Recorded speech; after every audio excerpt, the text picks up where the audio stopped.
Bab 71, Fondasi Kegelapan Surgawi. Nama, pencuri abadi penulis. Plus mematikan mengatur ulang. Bahkan setelah True Soul kembali ke keadaan normal dan menjadi lebih kuat, dia masih koma karena goncangan yang dialaminya terlalu besar. Namun, ini tidak menghentikan kekosongan gelapnya untuk terus melahap Ki Surgawi sama sekali. Kepadatan Ki di tanah kota cukup rendah, namun kekosongan gelap itu tampaknya tidak terpengaruh olehnya juga karena ia menarik Ki dari surga itu sendiri. Tiba-tiba, retakan mulai muncul di kekosongan gelap dan meridian Ki Es, karena keduanya terhubung. Retakan menyebar perlahan tetapi melahap Ki Surgawi tidak berhenti sedikit pun. Saat berikutnya seolah-olah kekosongan gelap tidak tahan lagi dan akhirnya hancur bersama meridian Ki Es. Seluruh tubuh Es tersentak oleh goncangan tiba-tiba ini dan darah hitam mulai mengalir keluar dari lubang-lubangnya. Meridian Ki seperti jalan di dalam tubuh, jalan-jalan ini adalah jalur bagi Ki untuk bersirkulasi di dalam tubuh dengan lancar. Tanpa jalur ini, tubuh tidak dapat menggunakan atau menyimpan Ki. Sudah menjadi pengetahuan umum bahwa jika meridian Ki seseorang hancur, mereka akan lumpuh seumur hidup dan tidak akan pernah bisa berkultivasi lagi. Dan sampai hari ini tidak ada seorang pun yang dapat menyembuhkan meridian mereka yang lumpuh. Beberapa petinggi di negeri-negeri setingkat kekaisaran percaya bahwa sekte-sekte kuno memiliki cara untuk menyembuhkan meridian Ki yang hancur tetapi metode itu terlalu mahal bahkan untuk sekte kuno. Karena meridian Ki As baru saja hancur, bukankah ini berarti dia menjadi lumpuh seumur hidup dan semua kultivasinya yang dia capai sampai hari ini lenyap begitu saja? Tetapi yang aneh adalah bahwa bahkan setelah meridiannya hancur, 9 gerbang Ki-nya masih ada di sana, yang berarti dia masih seorang kultivator alam gerbang Ki. Hanya saja tidak ada meridian Ki yang terhubung ke gerbang-gerbang itu untuk menarik Ki dari surga. Tepat ketika kekosongan gelap itu hancur, sesuatu yang lain menampakkan dirinya, itu seperti tirai gelap yang terangkat. Kekosongan gelap yang sama sekali baru menampakkan dirinya, tetapi itu jauh lebih kecil dari sebelumnya dan itu radian gelap. Jika kekosongan gelap yang lama seperti bola seukuran telapak tangan, yang ini seukuran kuku jari. Ini bukanlah akhir, pecahan-pecahan kekosongan gelap yang lama yang hancur mulai membentuk ruang di perutnya di sekitar kekosongan gelap yang baru. Ruang baru ini seperti ruang pikiran tetapi berukuran ratusan meter kubik dari awal dan kekosongan gelap berada di tengah ruang ini. Ini adalah ruang bela diri, yang terbentuk setelah kultivasi tubuhnya menerobos untuk pertama kalinya seperti ruang pikirannya. Tetapi ini bukanlah jiwanya yang sebenarnya. Saat ruang baru ini terbentuk dan kekosongan gelap yang baru menampakkan dirinya, Ki Surgawi berhenti memasuki tubuhnya dan sejumlah besar haki mulai mengalir di seluruh tubuh Es. Tetapi ada sedikit campuran petir putih di haki ini, inilah guntur surgawi yang telah dilahap oleh kehampaan gelap sebelumnya. Dimanapun haki baru mengalir di tubuh Es, meridian Ki baru terbentuk menggantikan yang lama. Namun kali ini, meridian Ki tidak lagi transparan, mereka hitam pekat dan lebih halus daripada meridiannya yang hancur. Meridian Ki juga memiliki banyak jenis yang berbeda dan istimewa, hanya saja jarang ditemukan satu jiwa pun di seluruh benua yang memilikinya. Dan meridian yang terbentuk di dalam tubuh Es ini adalah meridian kegelapan purba. Es akan menemukan manfaat dari meridian ini di masa depan. Setiap kali seseorang menerobos ke ranah pembentukan fondasi Ki, gerbang Ki mereka yang terbuka di ranah gerbang Ki akan berubah menjadi batu tulis. Selain itu, batu tulis ini akan diperkuat atau dibaptis dari Ki duniawi yang murni. Mereka menyebut batu tulis ini, batu tulis fondasi, dan Ki dunia, murni ini datang langsung dari kehendak dunia, itu sendiri dan akan membantu membangun batu tulis fondasi yang kuat. Seberapa banyak Anda akan mendapatkan Ki dunia, tergantung pada gerbang Ki yang Anda buka di ranah pertama kultivasi. Ini adalah jenis pengakuan dari kehendak dunia, tempat Anda tinggal juga. Kultivator dengan 5 fondasi atau batu tulis Ki hanya akan mendapatkan satu baptisan, yang berarti hanya satu batu tulis Ki yang akan berubah menjadi batu tulis sempurna dengan satu retakan di atasnya. Dan keempat batu tulis lainnya akan berubah menjadi batu tulis retak dengan 9 retakan pada masing-masing. 6 gerbang akan mendapatkan 3 baptisan. 8 gerbang akan mendapatkan 5 baptisan dan tidak seorang pun tahu apa yang akan terjadi di gerbang ke-9 karena mereka bahkan tidak tahu gerbang ini ada sejak awal. 5 batu tulis berarti fondasi retak, 6 batu tulis berarti fondasi cacat, 7 berarti lengkap, dan 8 berarti fondasi sempurna di dunia langit kemasan. Meridian kegelapan primordial es akhirnya selesai terbentuk dan sekarang dia tidak memiliki sedikit pun ki surgawi di meridiannya, hanya haki murni yang mengalir di dalam saluran meridian seluruh tubuhnya. Akhirnya, meridian gelap mulai terhubung dengan 9 gerbang ki surgawinya yang terbuka. 5 gerbang pertama es tidak gelap seperti gerbang kegelapannya yang tersembunyi, namun, pada saat ini 5 gerbang lainnya mulai berubah menjadi hitam pekat seperti gerbang tersembunyinya. Gerbang-gerbang gelap mulai menghilang dari posisi mereka dan perlahan satu demi satu mereka muncul di perutnya di mana kekosongan gelap baru itu mengambang di ruang bela dirinya dengan damai sambil memasok haki di tubuh es. 9 gerbang gelap mengelilingi kekosongan gelap dalam sebuah lingkaran dan kekosongan gelap melepaskan 9 rantai ki biru tua dan rantai-rantai itu terhubung ke satu gerbang gelap masing-masing. Saat ini terjadi, gerbang-gerbang itu mulai berubah menjadi batu tulis hitam satu demi satu. Ini adalah pembentukan lempengan fondasi, tetapi perbedaannya adalah lempengan fondasi es terbentuk secara independen tanpa berkat duniawi apapun. Karena tidak ada yang memenuhi syarat untuk memberkatinya, hanya surga yang berhak, tetapi surga lebih suka membunuhnya daripada memberinya lebih banyak berkat surga. Selain itu, es tidak membutuhkan berkat siapapun karena dia adalah pencuri surga dan ki surgawi adalah berkat terbesar yang bisa dia minta. Selain itu dia memiliki keuntungan dari sistem tersebut. Gerbang terakhir es berubah menjadi lempengan hitam dan yang mengejutkan, ke-9 lempengan gelap itu terbentuk dengan sempurna, tidak ada satupun goresan di atasnya. Ke-9 lempengan fondasi itu mengambang di sekitar kehampaan gelap dengan satu rantai biru tua yang melekat padanya, terlebih lagi, petir putih akan menyambar lempengan-lempengan tinta itu sesekali. Ini adalah fondasi surgawi sejati dari 9 gerbang surgawi. Namun, ini bukanlah akhir dari rantai biru tua itu, ki biru tua mulai memasuki lempengan fondasi dan berbagai jenis simbol rahasia biru tua mulai terukir di lempengan-lempengan gelap itu, membentuk tulisan suci yang berbeda di setiap lempengan. Jika es sadar, dia akan terkejut melihat tulisan suci ukiran ini karena ini adalah metode kultivasi lengkap, kultivasi bela diri pencuri surga, yang sedang diukir di pilar fondasinya saat ini. Setelah teknik itu sepenuhnya diukir di batu tulis fondasinya, tulisan itu menghilang dan semuanya kembali ke keadaan gelap yang jernih seolah-olah tidak terjadi apa-apa. Rantai hitam juga kembali ke kekosongan gelap. Batu tulis fondasi dan kekosongan gelap akhirnya kembali ke sifat damai mereka tetapi sekarang semua meridian gelap, batu tulis fondasi gelap, dan ruang bela diri terhubung dengan kekosongan gelap es. Kekosongan kegelapan primordial, kekosongan gelap telah menjadi seperti inti dari kultivasi bela diri, tubuhnya sekarang jika itu hancur semuanya berakhir tetapi itu tidak mungkin. Es akan mengetahui tentang ini di masa depan dan menjadi tercengang oleh ini. Di luar tubuh es, saat meridian barunya terbentuk, tubuhnya mulai sembuh dengan kecepatan yang mencengangkan. Pada akhirnya, ketika teknik pencuri surga terukir di batu tulis fondasinya, es sembuh total, kulitnya berseri sehat dan orang akan mengira dia tidur nyenyak jika mereka melihatnya sekarang. Hanya pakaiannya yang hangus dan berdarah yang menceritakan kisah sebenarnya.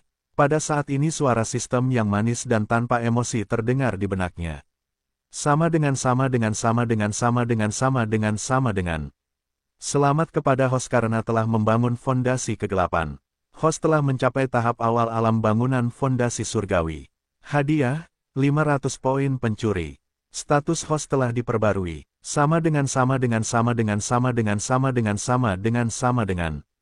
Namun es masih belum sadar, ia masih tertidur lelap. Beruntunglah di wilayah inti itu tidak ada satupun binatang iblis, kalau tidak ia akan menjadi santapan mereka. Begitulah 2 tahun berlalu setelah es tertidur lelap. Hari itu cerah seperti biasa dan tanaman tumbuh subur di wilayah inti hutan bulan yang luas ini dalam 2 tahun. 2 tahun lalu, tempat itu hanyalah tempat tandus dengan lingkungan yang gelap dan dingin sehingga tidak ada kehidupan yang dapat bertahan di sini dengan mudah. Tetapi setelah hukuman surgawi menghancurkan langit yang gelap, kehidupan akhirnya kembali ke sini. Di dalam area pusat wilayah inti, tubuh telanjang seorang pemuda tergeletak di kawah hitam yang besar. Namun tidak ada setitik debu pun di tubuhnya, seolah-olah ia dilindungi oleh penghalang tak terlihat. Tingginya 1,9 meter, berkulit putih, dan berambut hitam panjang. Tubuhnya yang kencang diukir dengan otot-otot yang tajam. Dari segi penampilan, ia sangat tampan dengan dagunya yang tajam dan pipinya yang cekung. Namun, matanya tertutup seolah-olah ia sedang tidur dengan tenang. Ia adalah es yang gemuk. 2 tahun telah berlalu sejak ia tertidur lelap. Ia masih belum sadar, namun tubuhnya tumbuh normal dan lebih kuat dari anak manusia normal. S berusia 15 tahun dan sifat kekanak-kanakannya telah lenyap dari wajah tampannya. Ia telah berubah menjadi seorang pemuda. Sejak S memasuki alam pembangunan fondasi, ia tidak perlu makan selama ia memiliki cukup Ki di atmosfer. Kekosongan gelap selalu memasok tubuhnya dengan HD Ki sehingga ia tidak akan mati sampai kekosongan gelap itu menemukan tugasnya. Tiba-tiba mata S yang tertutup terbuka. Arus gelap melintas melewati mereka saat ia membuka matanya. Apakah aku masih hidup? Gumam S sambil melihat sekeliling dan melihat kawah hitam. Ketidakpercayaan memenuhi matanya. Bagaimana? Namun tidak ada yang menjawab pertanyaannya. Dia melihat dirinya telanjang dan kewalahan melihat seberapa besar dia telah tumbuh dalam tidurnya. Baginya, rasanya seperti baru saja kehilangan kesadarannya. Perubahan dalam tubuhnya ini merupakan kejutan besar. S dengan cepat membuka panel sistem dan melihat serangkaian pemberitahuan sistem pada panel pemberitahuan. Setelah membaca semua informasi baru, dia terkejut dan kemudian bersemangat. Hahaha, sepertinya keberuntungan ada di pihakku. Gerutu S sambil tertawa terbahak-bahak. S dengan gembira bangkit dari tanah dan mengenakan jubah putih. Pakaian ini terlalu pendek, aku perlu membeli yang baru. S menyeringai sambil memikirkan seberapa banyak tubuhnya telah berubah. Dia segera menutup matanya dan menggunakan indera surgawinya untuk memeriksa batinnya yang baru. S terkejut melihat meridian gelapnya yang baru berada di dimensi yang sama sekali berbeda dari yang lama. Hadkinya mengalir seperti sungai bebas di seluruh tubuhnya melalui jalur meridian. S merasa bahwa dengan meridian kegelapan ini dia jauh lebih kuat daripada siapapun di alam Foundation Building. Setelah memeriksa meridian Ki, fokusnya beralih ke ruang bela diri yang terhubung dengan meridian gelapnya. Itu seperti gumpalan hitam transparan besar dan di tengahnya ada kekosongan gelap baru yang dikelilingi oleh Dark Foundation Plates. Sesekali petir putih akan menyambarnya. Batu tulis itu seharusnya batu tulis fondasi dan tidak ada satupun retakan di atasnya dan itu tidak seperti pelat fondasi yang saya baca di buku. Dan kekosongan gelap itu juga jauh lebih kecil dari sebelumnya, jadi itu lebih kuat jadi itu nilai tambah. S tergerak setelah memeriksa batin barunya. Sistem, apa ruang hitam transparan ini? Tanya S. Karena dia tidak tahu dari mana ruang ini berasal karena dia tidak sadar ketika fondasi surgawinya tercipta. Ruang bela diri. Setelah mencapai alam dasar Ki, setiap langkah kultivasi menuju jalur kultivasi sejati dan setiap kultivasi perkawinan akan membentuk ruang ini dengan Ki duniawi yang murni. Karena tuan rumah adalah pencuri surga, ruang bela diri tuan rumah sempurna dan terbentuk dari pecahan-pecahan kekosongan gelap lama. Ruang bela diri adalah inti dari setiap kultivator, hancurkan dan mereka akan lumpuh seumur hidup. S terkejut setelah mendengar informasi baru ini karena mereka tidak memberikan informasi semacam ini dalam manual alam dasar Ki itu. Dia tidak memikirkannya karena sekarang dia tahu apa itu jadi S berkata dengan suara bersemangat, status. Sama dengan. Panel status, host, S white, ras, manusia, tidak ada garis keturunan. Surga, langit fana pertama. Budidaya bela diri, membangun fondasi surgawi, tahap awal. EXP, 0/500.000. Budidaya jiwa, inti jiwa angin kuning. SP, 999/1000, ekstra, 1031. Keterampilan, 5. Dasar siluman, kesempurnaan. Langkah senyap dasar, kesempurnaan. Mata sejati dan palsu dasar, kesempurnaan. Pencopet, kesempurnaan. Tangan pembuka harta karun, seni dasar, bentuk kelima. Teknik kultivasi, 2. Teknik pencuri surga volume 1, pedang bayangan ganda. Poin pencuri, TP, 1095. Misi, 1. Misi pekerjaan, host harus melakukan pencurian terhormat di rumah bangsawan kota di kota nomor 1 di tanah level rendah. Tanah kota, hadiah. Panel pencuri akan dibuka, toko akan diperbarui. Hadiah lain berdasarkan kinerja host. Waktu, 14 bulan tersisa. Hukuman jika gagal, sistem akan berhenti bekerja selama 50 tahun. Sama dengan.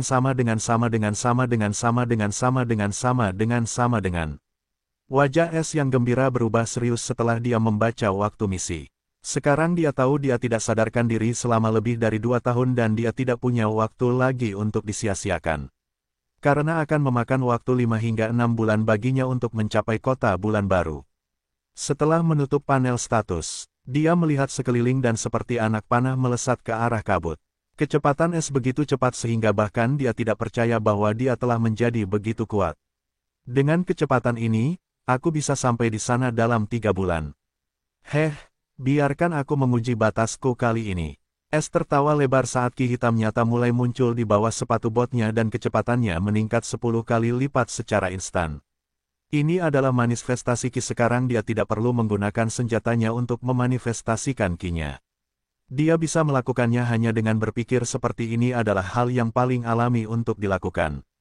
Kabut yang memberinya masalah pertama kali bahkan tidak membuatnya gentar kali ini dan dia melintasi wilayah inti hutan bulan dalam 10 menit. Setelah memastikan posisinya, dia memulai perjalanannya menuju kota bulan baru dengan kecepatan tinggi karena dia tidak punya waktu untuk disia-siakan. Tanda hubung tanda hubung tanda hubung tanda hubung tanda hubung tanda hubung tanda hubung tanda hubung tanda hubung. 3 bulan kemudian, sebuah siluet muncul di luar hutan bulan barat. Es melihat jalan yang bersih dan menyeringai lebar. Dia terburu-buru sepanjang jalan dan benar-benar melintasi hutan bulan dalam 3 bulan dengan kecepatan tinggi. Dia tidak bergumul dengan binatang iblis manapun karena mereka tidak bisa memberinya perlawanan lagi. Es mengambil jalan yang mungkin menuju ke arah kota bulan baru karena di sisi barat tanah kota hanya ada kota-kota teratas. Alasannya sangat sederhana karena kepadatan ki di sini 10 kali lebih padat daripada semua tanah kota. Bagaimanapun, sisi barat adalah perbatasan antara tanah kerajaan dan kota. Jadi, hanya kota-kota teratas yang berhak untuk tetap berada di sini. Keesokan harinya Es melihat karavan yang terdiri dari 5 kereta tua yang ditarik selama berjam-jam. Mereka tampaknya menuju ke arah yang sama dengannya karena dia memutuskan untuk menyelidiki beberapa informasi dari mereka karena dia telah menghabiskan hampir 3 tahun di alam liar. Es mengenakan jubah sederhana dan jika bukan karena penampilannya yang tampan, dia tampak seperti orang biasa. Dia mempercepat langkahnya dan mencapai karavan tetapi sebelum dia bisa menyapa mereka, 2 pria berotot keluar dari kereta dengan tombak di tangan mereka. "Berhenti!" teriak salah satu prajurit tombak. Es segera berhenti dan tetapi dia tampaknya tidak takut pada mereka karena dengan mata sejati dan palsunya dia melihat orang terkuat di karavan itu berada di puncak kultivator alam gerbang ki. Tetapi karena dia tidak ada di sini untuk membuat masalah, dia hanya mengangkat tangannya dan berkata dengan wajah polos, "Saya di sini hanya untuk bertanya kepada tuan-tuan apakah Anda juga akan pergi ke kota bulan baru." Kedua prajurit tombak itu melihat penampilan Es dan melihat bahwa dia masih muda dan karena mereka berdua adalah kultivator alam gerbang ketiga, mereka tidak merasakan ki apapun darinya sehingga mereka mengira dia benar-benar mengatakan yang sebenarnya dan melonggarkan pendirian mereka. Kota bulan baru. Kota itu dan kota-kota bawahannya dipromosikan 1 tahun yang lalu dan sekarang semua orang di kota-kota itu telah lama dipindahkan ke kerajaan Palu Emas sejak mereka berada di bawah kekuasaan mereka. Dan di kota bulan baru, wilayah lama sekarang terletak kota bercahaya, kota nomor 2 sebelumnya dan sekarang nomor 1. Keduanya berkata satu demi satu karena Es tidak terlihat berbahaya, mereka memutuskan untuk memberinya penjelasan. Es mengerutkan kening tetapi dia tidak kehilangan ketenangannya ketika dia mendengar kota bulan baru telah pergi 1 tahun yang lalu dan mengutuk surga di dalam hatinya karena dia tidak sadarkan diri karena hukuman surgawi.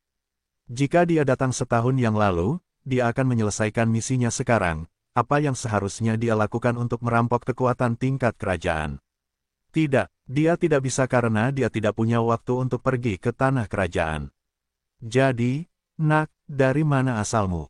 Kau bahkan tidak tahu acara besar ini. Kau bukan dari kota-kota di barat." Suara tua terdengar dari kereta. Jelas itu suara seorang lelaki tua. Es tersadar dari lamunannya dan menjawab dengan sopan sambil tersenyum, "Tuan benar, aku bukan dari negeri barat.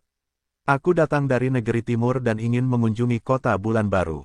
Sayang sekali kota itu sudah lama hilang." Es tidak kehilangan ketenangannya dan tidak takut bahwa mereka akan merasa sulit bagi seorang anak muda seperti dia untuk menyeberangi hutan bulan yang luas sendirian. Seperti yang diharapkan, mereka semua terkesiap kaget dan memperhatikan anak muda itu lebih saksama, tetapi tidak peduli seberapa besar mereka mempertanyakan ki mereka. Dia tampak biasa saja, bahkan lelaki tua yang paling kuat itu tidak menemukan sesuatu yang aneh tentangnya. Mereka hendak bertanya lebih lanjut ketika S memutuskan untuk mundur dan berpikir tentang apa yang harus dilakukan sekarang karena targetnya telah pergi. Dia mengaktifkan langkah diamnya dan menghilang seperti angin.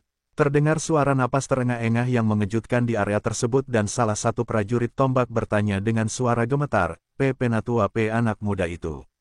Sebelum dia bisa menyelesaikan kata-katanya, suara tetua itu terdengar lagi tetapi kali ini serius, "Jangan bicara lagi. Seseorang seusianya dan jika dia benar-benar berada di alam itu, kita tidak berhak membicarakannya dan melupakan semua ini, kita tidak pernah melihat siapapun." Butir-butir keringat terbentuk di kedua dahi mereka saat mereka berteriak serempak, dimengerti. Dan memulai perjalanan mereka lagi. "Kakek, mengapa kamu begitu gugup?" Sebuah suara manis bergema di dalam pembantaian tempat lelaki tua itu duduk. Gadis kecil berhenti menyelidiki dan jangan bertanya tentang kejadian ini lagi. Balas lelaki tua itu ke arah gadis kecil itu sambil menutup matanya. "Dari mana si anak muda itu berasal? Apakah dia dari sebuah kerajaan?" Pikir lelaki tua itu serius. Memperhatikan karavan itu pergi dengan tenang dari kejauhan dan mengirimkan suaranya dalam benaknya. "Sistem, kau mendengar apa yang orang-orang itu katakan, kan? Apa yang harus kulakukan? Misi tuan rumah adalah melakukan pencurian terhormat di kota nomor 1 di tanah tingkat rendah. Artinya, kota manapun yang menjadi nomor 1 adalah targetmu. Tidak masalah jika kota itu menjadi nomor 1 hari ini atau besok." S merasa lega setelah mendengar ini. Dia juga memikirkan ini terlebih dahulu dan itulah sebabnya dia mengonfirmasi dengan sistem juga. Sekarang dia punya target baru, kota bercahaya. Jika dia mau, dia bisa saja ikut dengan karavan kereta itu, tetapi dia memutuskan untuk tidak melakukannya. Karena dia di sini untuk merampok kota, S tidak ingin menyeret seseorang dengan tidak perlu. Itu sebabnya dia menunjukkan langkah-langkahnya yang diam kepada mereka sehingga mereka bisa menganggapnya sebagai penghuni tanah tingkat tinggi dan menakut-nakuti mereka untuk merahasiakan keberadaannya. S telah memahami aturan paling dan satu-satunya yang penting dari dunia kultivasi ini dan itu adalah kekuatan. Jika Anda memilikinya, Anda dapat melakukan apa saja dan tidak seorang pun akan berani melawan Anda dan jika tidak, bahkan seorang manusia pun akan mendorong Anda seperti budak. Dia terus berjalan ke arah yang sama dan selama 3 hari dia melihat gerbang kota yang menjulang tinggi. Gerbang itu jauh lebih megah daripada gerbang kota manapun yang pernah dilihatnya dalam perjalanannya. Dari luar, orang bisa melihat samar-samar deretan bangunan berwarna-warni. S tercengang oleh pemandangan kota besar ini dan langsung menebak bahwa ini seharusnya kota bercahaya. Dia melihat penjaga di puncak gerbang berdiri berjaga dan memeriksa kartu kristal identitas pengunjung. Mereka memungut tol dari mereka dan membiarkan mereka lewat setelah memverifikasi dan mencatat identitas mereka di kristal merah besar.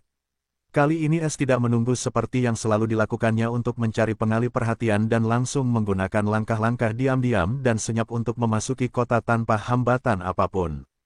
Para penjaga itu bahkan tidak merasakan anginnya. Ini adalah teror dari ahli alam dasar Ki, mereka dapat datang dan pergi sesuka hati. Dan tidak ada ahli dasar Ki yang akan melakukan cara seperti itu untuk memasuki kota jika mereka tidak memiliki motif tersembunyi seperti S. Setelah memasuki kota, pandangannya jatuh pada jalanan yang ramai dan rumah-rumah yang diukir indah serta bangunan-bangunan lainnya. Ini adalah pertama kalinya dia melihat jenis bangunan seperti ini. Hal yang paling menarik dari bangunan-bangunan ini adalah pada setiap bangunan diukir sebuah simbol seperti singa bersayap. Hal ini menggelitik rasa ingin tahu S, dia melihat simbol semacam ini digunakan sebelumnya terutama pada setiap bangunan di kota. Sayangnya, tidak ada yang bisa menjawab pertanyaannya jadi dia memutuskan untuk menjelajahi kota terlebih dahulu karena masih siang hari. S melihat banyak hal menarik dan baru di kota ini seperti, dia melihat rumah lelang dan tempat perjudian, bisnis semacam ini tidak lazim di wilayah timur negeri perkotaan. Hal paling menarik yang ia temukan di sini adalah kehidupan manusia di antara para kultivator seperti hal yang biasa dan para kultivator tidak berani menindas mereka karena suatu alasan. Itu tidak seperti tanah-tanah kota di timur di mana manusia diperlakukan seperti semut. S melihat sebuah bangunan besar yang megah dan ada kata-kata yang diukir di papan kayu yang tergantung di atas bangunan itu. Perpustakaan bercahaya. Ia merasa aneh setelah melihat ini karena ia mendengar bahwa perpustakaan seperti kemewahan yang hanya dapat diciptakan oleh kekuatan tingkat kerajaan sehingga ia terkejut melihat bahwa kota ini berani membuat perpustakaan di sini. Setelah beberapa pertimbangan, ia memutuskan untuk memeriksanya karena ia sudah ada di sini. Ia mencapai pintu dan hendak membukanya ketika sebuah cahaya bersinar dari pintu itu. Dan pintu itu terbuka dengan sendirinya. Es terkejut oleh ini baru.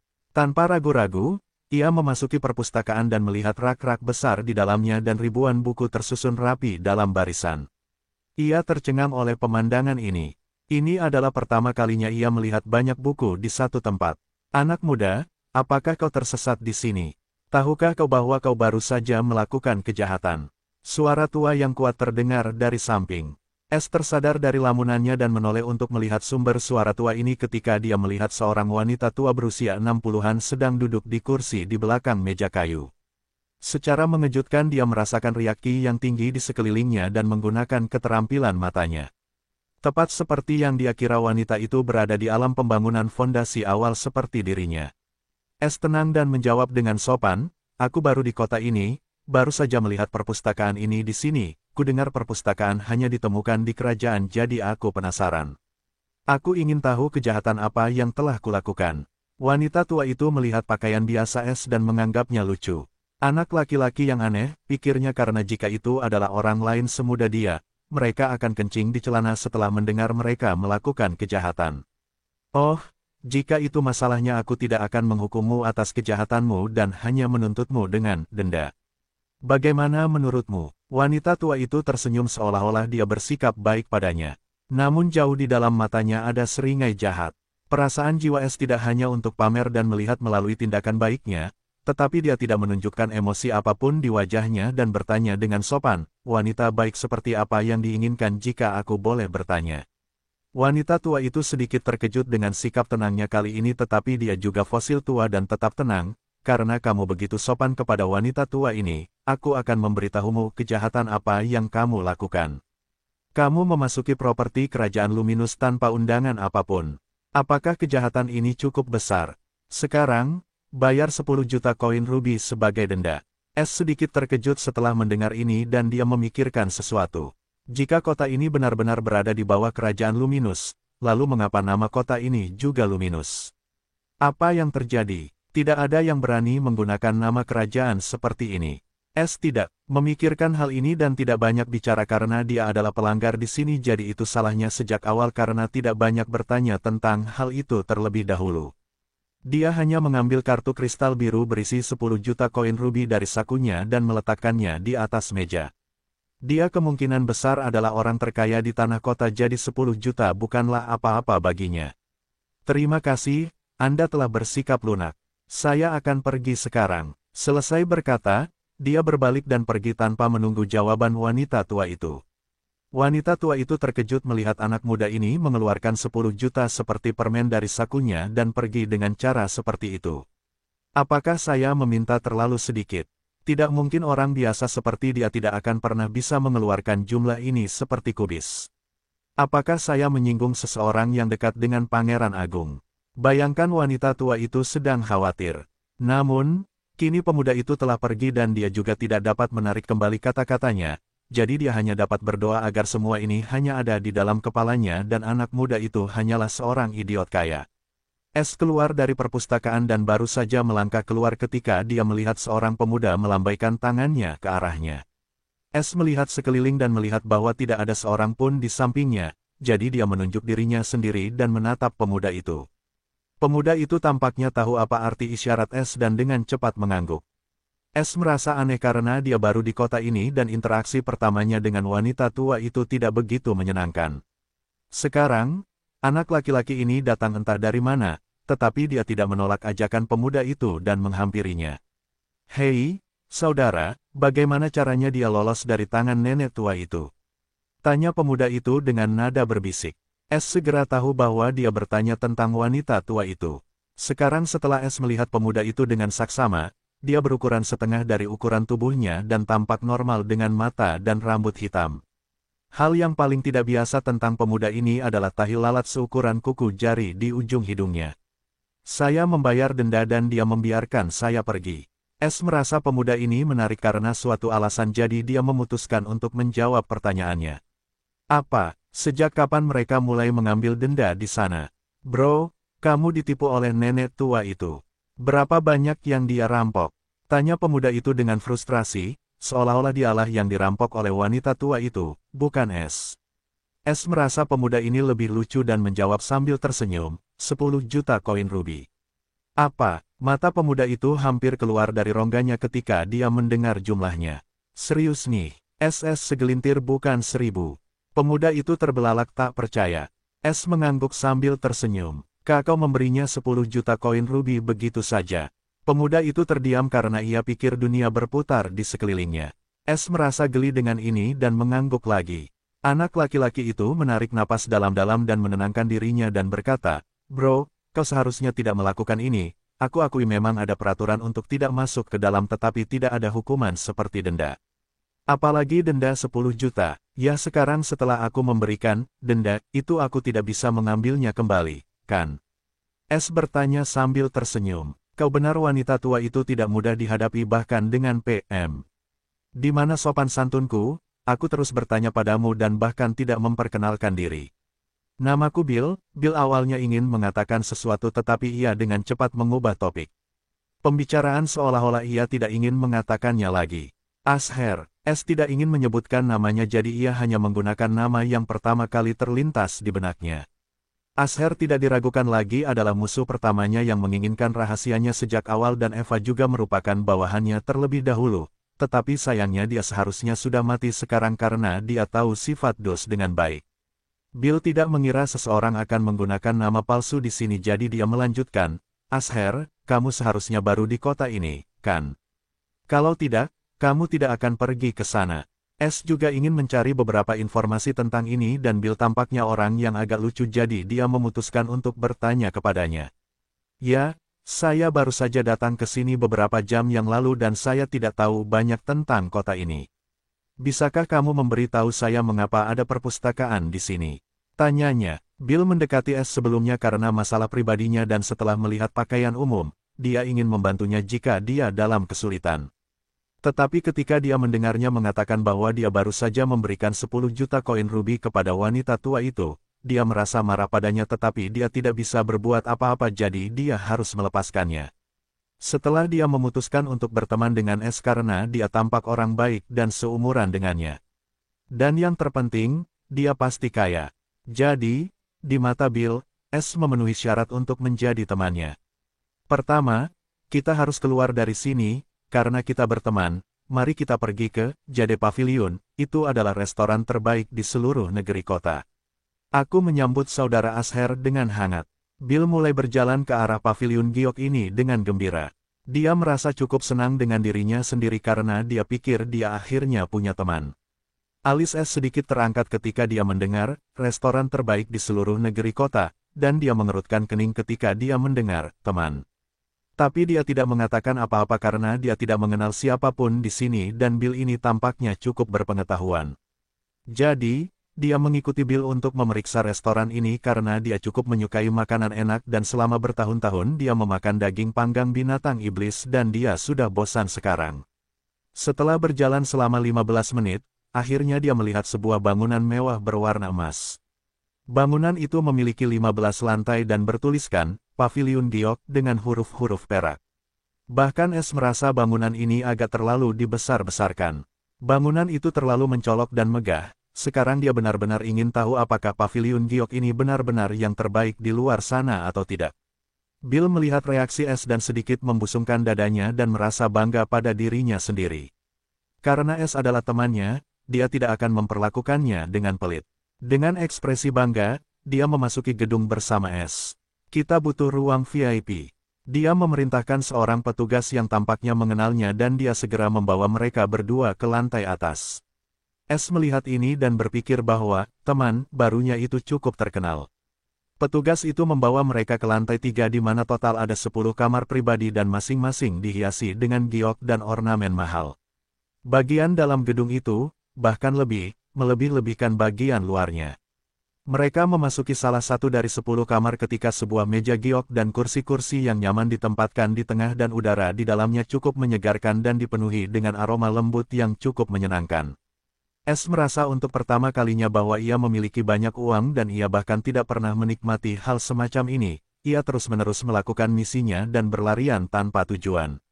Ia menginginkan kekuatan dan berpikir bahwa kesendirian adalah satu-satunya kunci untuk itu. Ia tidak pernah berpikir bahwa hidup dapat menjadi menyenangkan jika seseorang memiliki hati untuk menikmatinya. Ia mengingat hari yang dihabiskannya bersama Eva berbelanja dan senyumnya yang indah. Ia merasa bahagia saat itu, tetapi sekarang ia sendirian dan akhirnya memahami kesenangan memiliki seseorang yang menemaninya untuk pertama kalinya. "Hei, kenapa kau tertidur?" Suara Bill berdering dan Es tersadar dari ingatannya. Ia melihatnya duduk di kursi dengan nyaman dan menatapnya dengan bingung. Es tidak menggelengkan kepalanya dan duduk di depan Bill. "Keluarkan hidangan terbaikmu dan anggur giok. Ini temanku dan ia baru di kota ini, jadi aku ingin mentraktirnya dengan makanan lezat terbaik, kau mengerti?" Bill memberitahu pelayan itu dengan malas. "Baik, Tuan Muda, aku akan segera menyampaikan perintahmu kepada manajer." Ia segera pergi. Setelah itu, Bill mengalihkan perhatiannya ke Es yang sedang memperhatikannya dengan senyum tenang. "Orang ini tidak normal," pikir Bill gembira. Dia merasa lebih senang dengan dirinya sendiri karena telah mendapatkan teman seperti ini. Dia tidak takut Es akan membunuhnya karena di matanya dia tidak melakukan apapun yang menyinggung perasaannya. Terlebih lagi, dia sendiri kaya, jadi Es tidak serakah mungkin. Dan alasan terakhir dia memperlakukan orang asing seperti ini adalah karena dia sendiri orang yang cukup hebat. Kota ini seperti halaman belakang pribadinya, yaitu cerita lain bahwa tidak ada seorang pun yang memperlakukannya dengan rasa hormat yang seharusnya dia dapatkan. "Sekarang setelah kita berdua merasa nyaman, aku akan menjawab pertanyaanmu. Kau pernah mendengar tentang kerajaan bercahaya?" tanya Bill kepada Es. Es menganggukkan kepalanya, dia baru saja mendengarnya dari nenek tua itu hari ini. "Bagus, kalau begitu akan mudah bagimu untuk mengerti. Kerajaan bercahaya ini berada di peringkat keempat di negeri kerajaan atau negeri tingkat menengah. Tidakkah kau merasa aneh kota ini menggunakan nama kekuatan semacam ini? Baiklah, izinkan aku memberitahumu bahwa kota ini sebenarnya tidak normal, karena di setiap generasi seorang pangeran kerajaan bercahaya tinggal di sini selama 150 tahun. Kota ini tidak memiliki gubernur atau tuan kota dan semuanya berada di bawah kendali pangeran itu. Itulah sebabnya namanya diambil dari nama kerajaan dan sebuah perpustakaan dibangun di sini untuk menghormati pangeran pertama yang datang ke sini untuk tinggal 800 tahun yang lalu. Pangeran itu adalah putra mahkota kerajaan Luminus saat itu dan dia adalah putra yang paling disayangi raja, tetapi untuk beberapa alasan bahkan aku tidak tahu mengapa pangeran itu menghabiskan seluruh hidupnya di sini dan bahkan membuang gelar pangeran gagaknya. Sejak saat itu, seorang pangeran baru akan datang ke sini di setiap generasi dan pangeran lama akan memberikan kota ini kepadanya. Itulah sebabnya simbol kerajaan Luminus singa bersayap digunakan di setiap rumah dan bangunan kota. Itu adalah simbol untuk mewakili keinginan kerajaan Luminus bahwa tidak seorang pun boleh memiliki apapun di kota ini.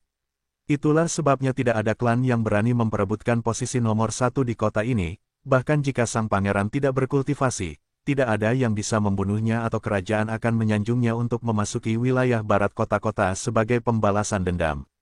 Es terkejut setelah mendengarnya, ini benar-benar berita besar baginya yang ingin merampok kota ini. Dia pikir akan mudah kali ini karena dia telah menjadi ahli alam pembangun fondasi.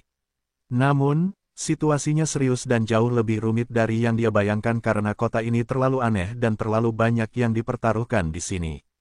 Dia tidak ingin menjadi alasan kehancuran seluruh wilayah barat seperti kota bunga sungai.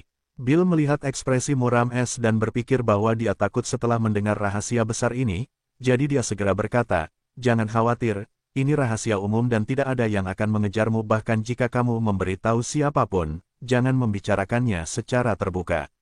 Maka kota ini saat ini adalah satu-satunya kota di seluruh wilayah tingkat rendah dan saya membaca bahwa setiap kota di posisi teratas harus mengikuti ujian dalam 100 tahun.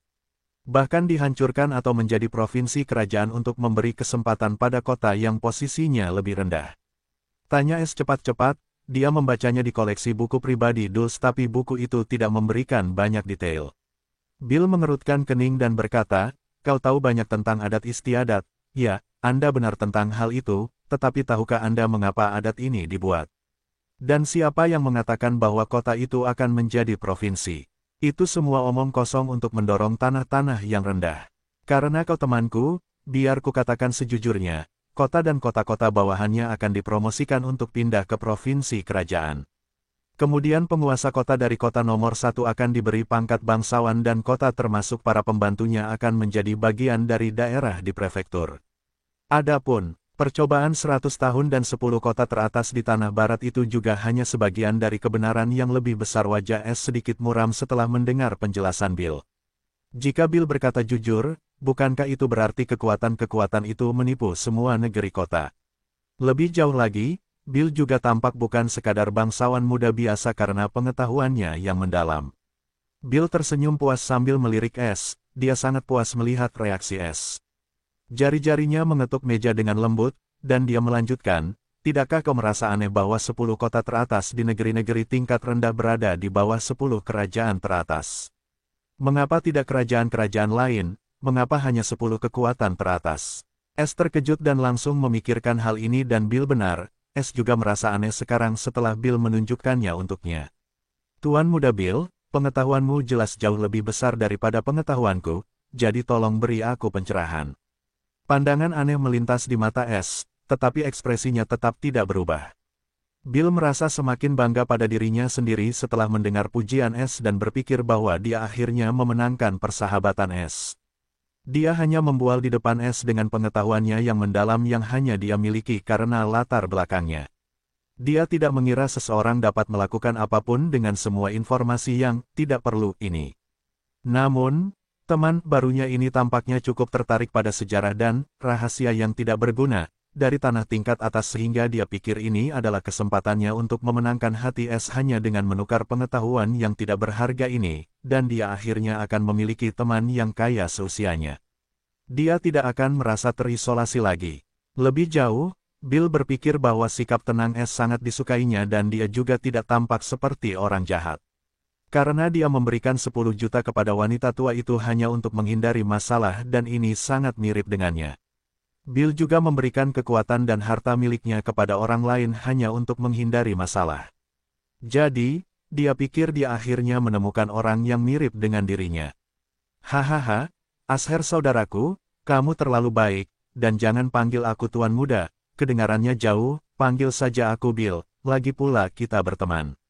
Bill berkata dengan senyum ramah, biar ku beritahu apa yang ku tahu. 10 kota teratas akan berganti setiap 100 tahun dan yang berikutnya akan naik pangkat dan urutannya mutlak. Begini, jika kota nomor 1 naik pangkat ke tanah tingkat menengah, maka yang berikutnya akan naik pangkat ke nomor 1, yaitu kota nomor 2. Kota nomor 3 tidak akan pernah bisa naik pangkat dan menjadi kota nomor 1.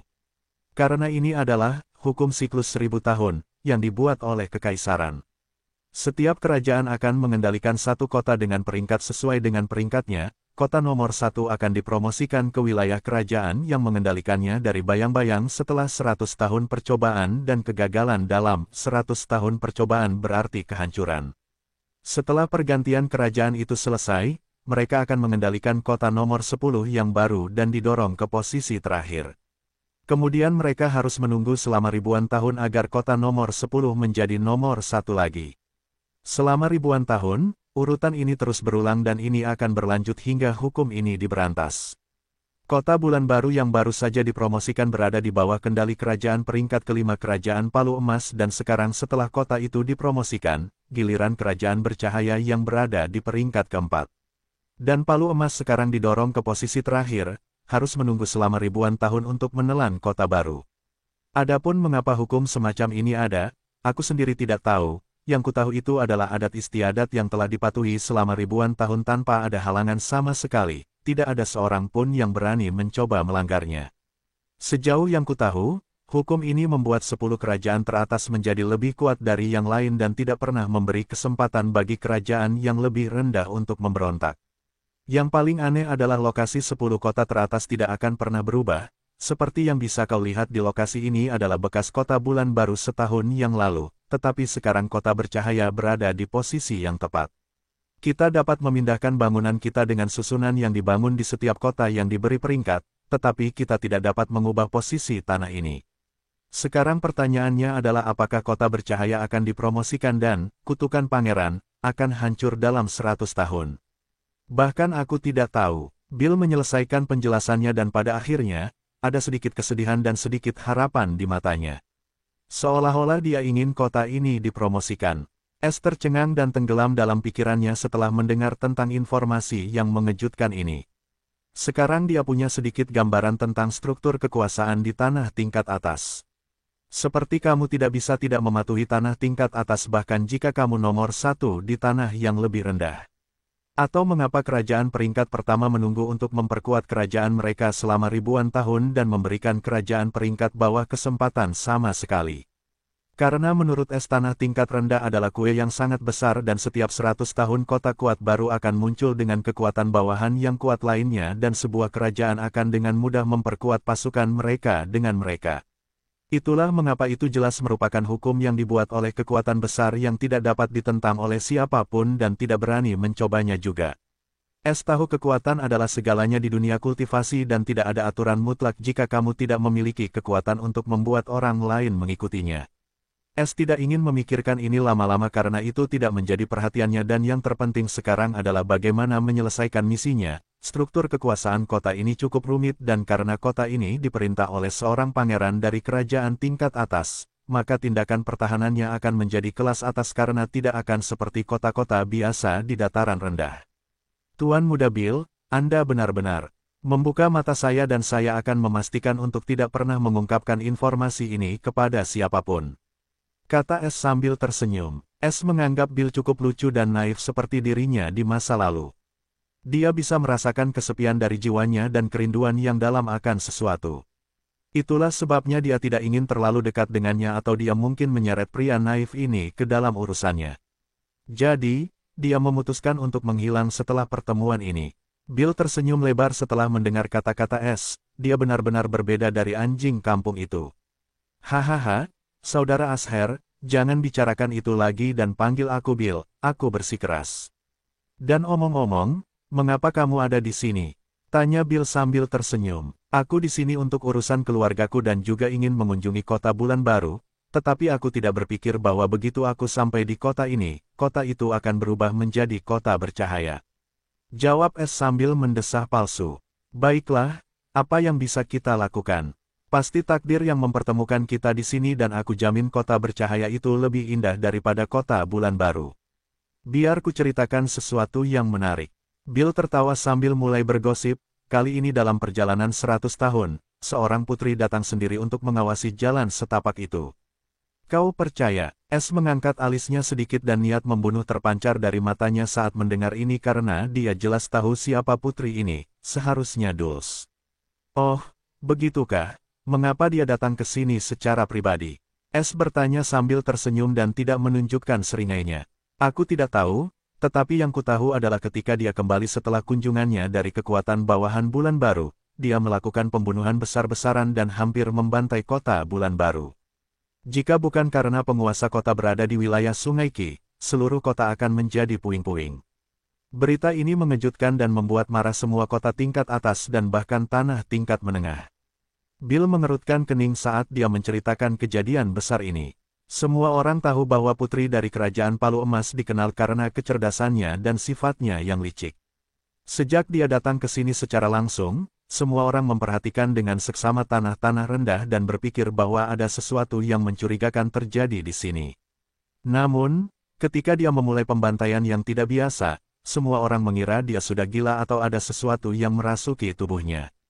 Bahkan ayah Dulce, sang raja, menjadi terkejut setelah mendengar perbuatan putrinya yang cerdas dan segera mengirim Pangeran Agung, adik laki-lakinya, untuk menyelidiki masalah tersebut. Namun, ketika dia datang ke sini dan mengetahui masalah aslinya, rumor mengatakan dia memukuli Dulce hingga babak belur dan menyeretnya kembali ke kerajaan. Setelah itu, nasib Dulce tidak diketahui. Semua orang mengira bahwa ini hanyalah rumor omong kosong dan tidak ada yang mempercayainya. Setelah insiden besar itu, jalurnya selesai dengan lancar dan kota bulan baru dipromosikan. Anehnya, sang Pangeran Agung langsung kembali dan pergi ke arah timur setelah kejadian itu. Sang Pangeran Agung adalah alkemis yang menemukan Blood Rose bertahun-tahun yang lalu. Entah mengapa saat Es mendengar ini, ia merasa sangat senang dengan kemalangan Dulce dan Golden Hammered Kingdom. Ia mencibir dalam hatinya dan berpikir, mereka pantas mendapatkannya.